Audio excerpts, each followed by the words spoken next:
as you know, when Donald Trump met with congressional leaders on Monday, and you have to feel bad for Donald Trump because I'm joking, of course. No, Sam meant that literally. Sam actually talked about how bad he feels Here for he Donald Trump is, this morning. finally proving that he could do something on his own, living his whole life with the dark secret that only folks like Wayne Barrett knew, that his entire empire was a function of his daddy co-signing on everything, bailing him out, buying chips in his now failed casino, whatever it was. It would literally be like if all of a sudden I was like, oh my God, our membership just exploded. And my dad had just created Don't worry, 2,000 sock puppet Don't emails. worry, And just like, 5,000 Cederistas on the way. You I little can't bastard. believe it. I can't believe it. Bill Stevens 1, Bill Stevens 2, Bill Stevens 3, Bill Stevens 4. All these guys named We Bill run Stevens. the most successful This is podcast, it's the going most incredible fantastic. YouTube channel. I mean, the numbers speak for themselves. So Donald Trump is living with this deep, deep secret that makes him horribly insecure. And then he becomes president. And he does so without winning the most votes. Okay? He wins the electoral votes, but that is like significantly less sexy. And it just also shows that like the majority of Americans do not like him. And even a plurality of Americans would want someone else, specifically. And then nobody shows up at his inauguration. I mean, some people, but that's like, again, I don't know. I feel the difference between doing this and, let's say, doing a national radio show. At first, it was difficult. Narcissism is spreading in the culture. Right. But he looks out there. But, with that said, it's not like there's a lot of other political podcasts that do significantly better based upon what we do. So I can find my little niche. When Trump looks out there, he's got to know the guy he thought wasn't even an American, like tripled the size of his, way more popular. And I got to say, I think that any politician, let alone one who isn't clinical, would be disappointed and a little hurt if their inauguration was so pathetic. Even on the normal spectrum. Absolutely, of course. I mean, it was really, really disappointing. It was just sad. It was sad. And nobody would come and do music for him, and nobody wanted to be seen there. And even the performers that did had to release sort of weird, ambiguous statements, almost disavowing what they were doing. The whole thing was, and it was rain. It's very low energy. Yes, and we're talking like he's actually listening, which would be fun.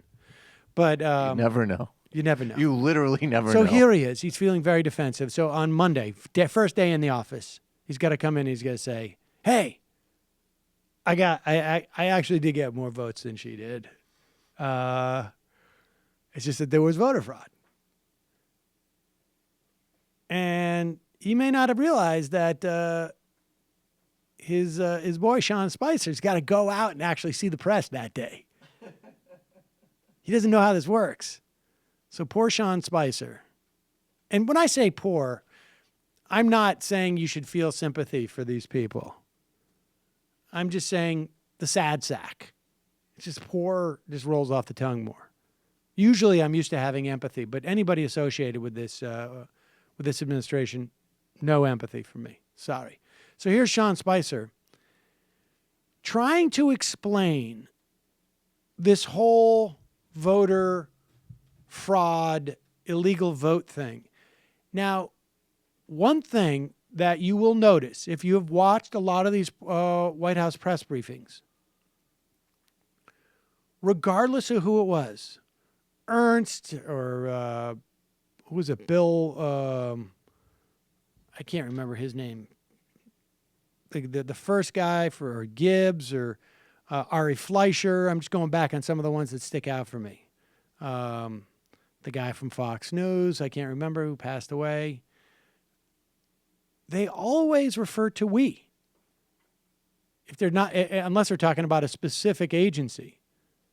We believe this because the whole point of having a spokesperson is so that the administration speaks with one voice.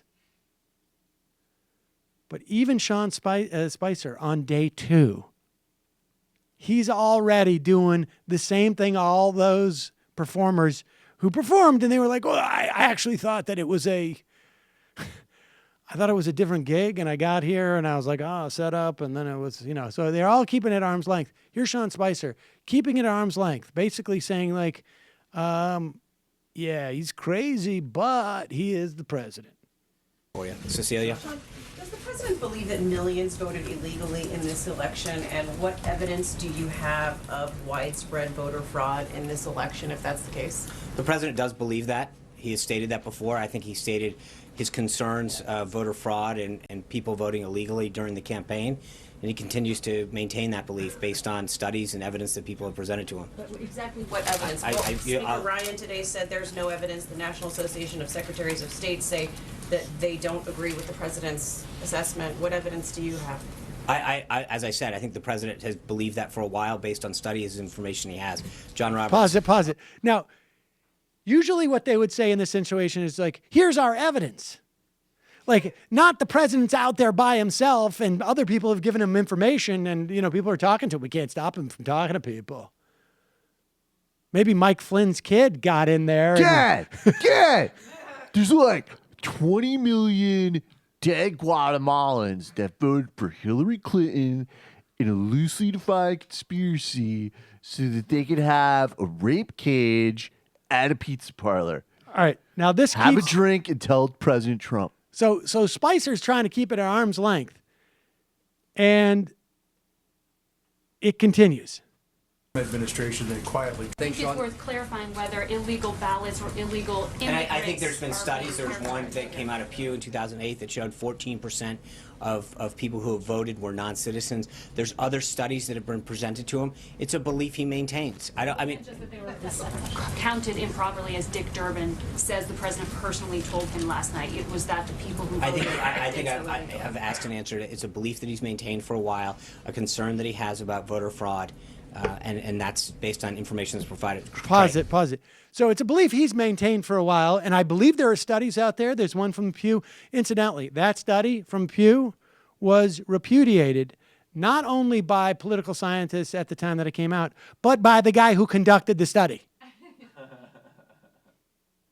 He said his methodology was flawed. Here it is. David Becker, as I've noted before, voting integrity better in this election than ever before. Zero evidence of fraud. Dad, they got to Becker.